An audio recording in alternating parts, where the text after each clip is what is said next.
Hi friends, trading facts YouTube ఛానల్కి స్వాగతం. ఇప్పటివరకు మన ఛానల్ సబ్స్క్రైబ్ చేసుకోకపోతే దయచేసి సబ్స్క్రైబ్ చేసుకోండి, ఛానల్ని ఆదరించండి. అలాగే ఇప్పుడు మనము నిన్న ఒక మోటివేటెడ్ బేస్డ్గా ఉన్నటువంటి స్టీఫెన్ అనేటువంటి అతను ఏ విధంగా స్టాక్ మార్కెట్లో సక్సెస్ అయ్యాడు అనేది చెప్పుకున్నాం. అవేర్నెస్ వీడియోస్ చేస్తున్నాం. ఇంకా కొత్తగా మంచి వీడియోస్ నిన్నటి నుంచి స్టార్ట్ చేసాం. ఇక మొత్తం అదే ప్రవాహంలో ఎక్కువగా వెళ్తూ ఉంటాయి. ఇదే క్రమంలో మనం ఈ మోటివేషను అండ్ ఇన్ఫర్మేషన్ బేస్డే కాకుండా అవేర్నెస్ వీడియో అనేటువంటిది చేయడం చాలా ముఖ్యం.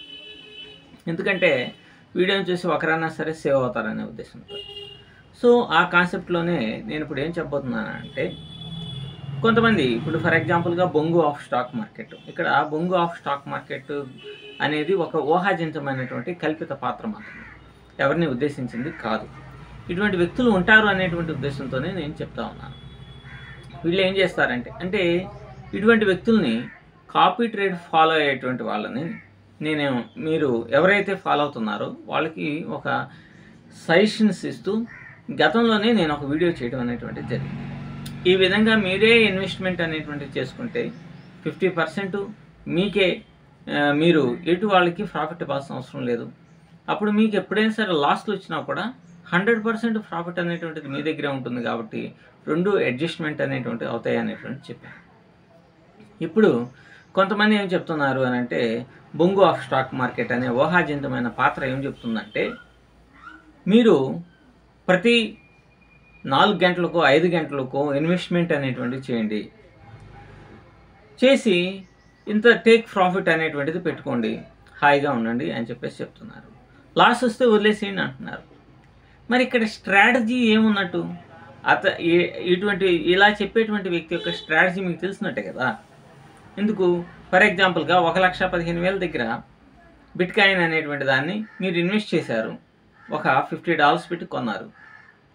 అది కింద పోతే వదిలేసేయండి అంటున్నాడు, లాస్కి వస్తే వదిలేసేయమంటున్నాడు. లేకపోతే సెల్ చేశారు, లాస్కి వస్తే వదిలేసేయండి, లాభం వచ్చినప్పుడే తీసుకోండి అంటున్నాడు. మరి లాభం వచ్చినప్పుడే తీసుకునేటప్పుడు అది ఎప్పటికి వస్తుందో తెలియదు. మరి వచ్చిందా మీరు తీసుకుంటే 50% ఇటువంటి ప్రవృద్ధులకి ఇవ్వాలి కదా. మీకు లాజిక్ బాగా అర్థమవుతుందా? మరోసారి చెప్తా.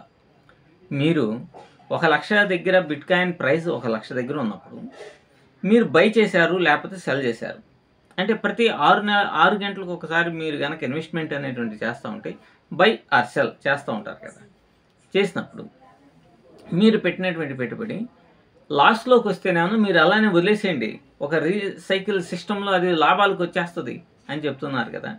మరి లాభాలకు వచ్చినప్పుడు ఆ లాభాలు అనేవి దానికి పెద్దగా టెక్నికల్ నాలెడ్జ్ని వాడాల్సిన అవసరం ఉంది. లాభం వచ్చినప్పుడు మీరు క్లోజ్ చేసుకుంటారు.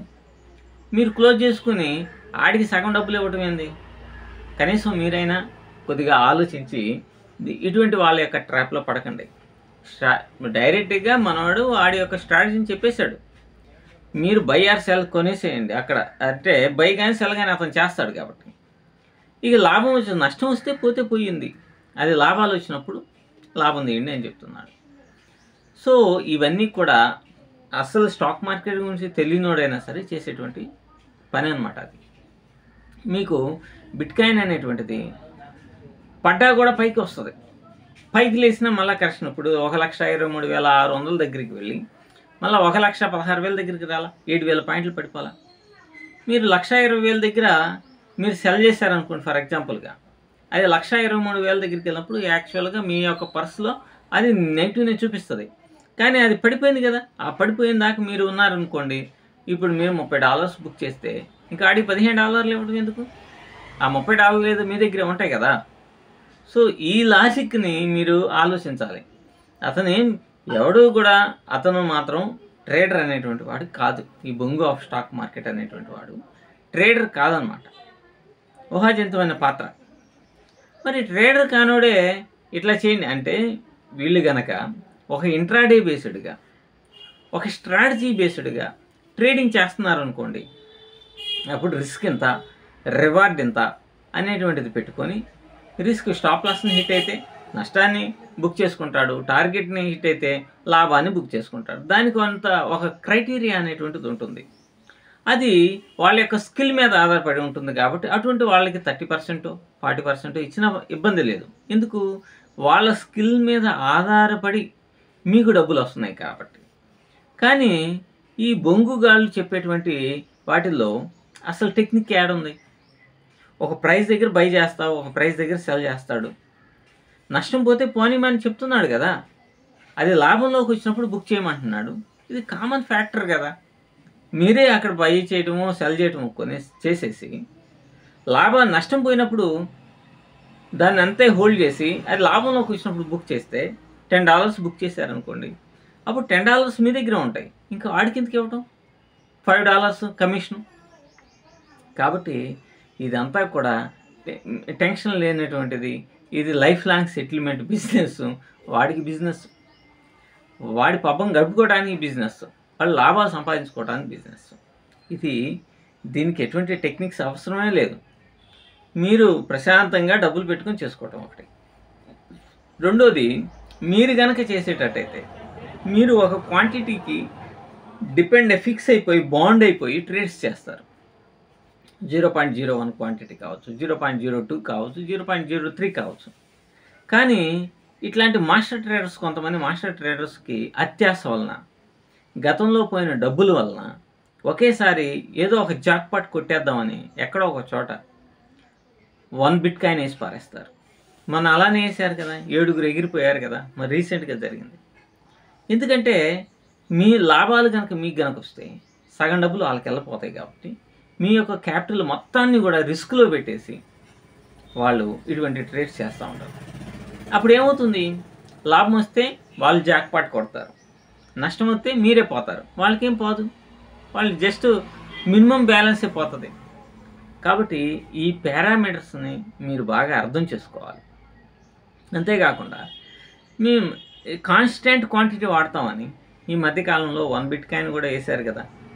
కాబట్టి వీళ్ళకి బ్యాలెన్స్, మైండ్ సెట్ ఇట్లాంటివి ఏమి ఉండవు. వాళ్ళు ఏంటంటే సాఫీగా జరుగుతున్నంత వరకు అట్లా చూసి ఒక్కసారిగా జాక్పాట్ను కొట్టేద్దాం అనేటువంటి కోణంలో మిమ్మల్ని గొర్రెల్ని చేసి మీ యొక్క దగ్గర ఉన్నటువంటి డబ్బు మొత్తాన్ని కూడా ఒక రిస్క్లో పెట్టేసేసి గేమ్ అనేటువంటిది, ఒక గ్యాంబ్లింగ్ గేమ్ అనేటువంటిది ఆడతారు. కాబట్టి ఇటువంటి వాళ్ళ జోలికి నేను వెళ్ళొద్దు. అలాగే ఇప్పుడు పర్మనెంట్ సొల్యూషన్ కనుక్కున్నాము, ఇక తిరుగులేదు, ఇది నొక్కి ఒక్కాయించగలను, బల్ల బుద్ధి చెప్పగలను అని చెప్పేసి చెప్తా ఉన్నారు. గతంలో కొన్ని లక్షలాది రూపాయలు, ఇప్పుడు ప్రయోగాలు అనేకమైన చేస్తారు అని అన్నప్పుడు అసలు ప్రజలతో డబ్బుతో ట్రేడింగ్ అనేటువంటిది చేసేటప్పుడు అసలు ప్రయోగాలన్నీ అయిపోయి వాటి యొక్క అవుట్పుట్ కరెక్ట్గా వస్తుందా లేదా అని తెలుసుకొని దాన్ని బేస్ చేసుకుని అడ్జస్ట్మెంట్స్ అన్నీ చేసుకున్న తర్వాత మాత్రమే పబ్లిక్ మనీతో ట్రేడ్ అనేటువంటిది చేయాలి. కానీ వీళ్ళు ఎకాయికిన పబ్లిక్ అంటే ట్రేడర్స్ కాదు కదా, వీళ్ళు ట్రేడర్స్ కాదు కాబట్టి ఒక గ్యాంబ్లింగ్ గేమ్ లాగా దీన్ని ఆడేసి ఒకేసారి మనీని వాళ్ళ లబ్ధి కోసం చేసేటువంటి ప్రయత్నాల్లో మిమ్మల్ని బలిపోసుకుని అనేటువంటివి చేస్తూ ఉంటారు. సో మరి ఇప్పుడుకి 9 స్ట్రాటజీస్ అనేటువంటి సున్నాలు అయిపోయినాయి. మరి ప్రతిదానికి ప్రయోగమేనా? ప్రతి ఒక్కదానికి మీ మీద ప్రయోగం చేసి దాదాపుగా 600 మంది కుటుంబాలని రోడ్డును పడేశాడు కదా. మరి అటువంటి వ్యక్తులకి మీరు గుణపాఠం చెప్పే విధంగా, వాళ్ళ యొక్క వలలో పడకుండా ఉండే విధంగా మీరే కాదు మీ తోటి వాళ్ళకు కూడా చెప్పండి. అలాగే ఇటువంటి వ్యక్తులను ఎక్స్ఎన్ఎస్ అకౌంట్స్, రెఫరల్ లింకుల ద్వారా మీరు అకౌంట్స్ ఓపెన్ చేసి ఉంటారు కాబట్టి వాళ్ళ యొక్క రెఫరల్ లింక్స్ నుంచి బయటకు వచ్చేసేయండి. ఎందుకంటే మిమ్మల్ని మోసం చేశారు, మిమ్మల్ని డబ్బులు చెట్లకు కాస్తాయి అని చెప్పారు, డబ్బు గనులోనే అన్నాడు. ఇప్పటికీ కూడా మళ్ళా రకరకాలైనటువంటివి చెప్తా ఉన్నారు. సో ఇవన్నిటినీ కూడా మీరు బాగా గమనించి ఇటువంటి వాళ్ళకి బుద్ధి చెప్తే, ఇటువంటి వాళ్ళు యూట్యూబ్ ప్లాట్ఫామ్లో లేకుండా ఉంటే మీ తర్వాత వాళ్ళు కూడా వీళ్ళ యొక్క మోసాలలో పడకుండా వాళ్ళ జీవితాలు కాపాడిన వాళ్ళు మీరు కూడా అవుతారు. సో మీరు ఇటువంటి వాళ్ళ యొక్క రెఫరల్ లింక్ నుంచి బయటికి రావాలి అని అనుకుంటే నన్ను కన్సల్ట్ అవ్వండి, నాకు మెసేజ్ చేయండి, ఖచ్చితంగా మీకు సపోర్ట్ చేస్తాను. ఇటువంటి వాళ్ళ జోలికి మాత్రం వెళ్ళబాకండి. స్టాక్ మార్కెట్లో ఎప్పుడు కూడా ఈజీగా డబ్బు రాదు. ఇటువంటి మోసగాళ్ళు దాదాపుగా 3 నెలల నుంచి చేస్తూ ఉన్నారు ఈ బిట్కాయిన్లో. ఈ 3 నెలల్లో వీళ్ళు సంపాదించింది శూన్యం. వీళ్ళు మొత్తం పోగొట్టుకోవటమే కాదు, పబ్లిక్ ప్రాపర్టీ మొత్తాన్ని నాశనం చేసేసారు. కాబట్టి ఊరకనే లక్షలాది రూపాయలు వస్తాయని వీళ్ళ ట్రాప్లో పడితే మీ జీవితాలకి మీరే సమాధి చేసుకున్న వాళ్ళు అవుతారు. Thank you very much.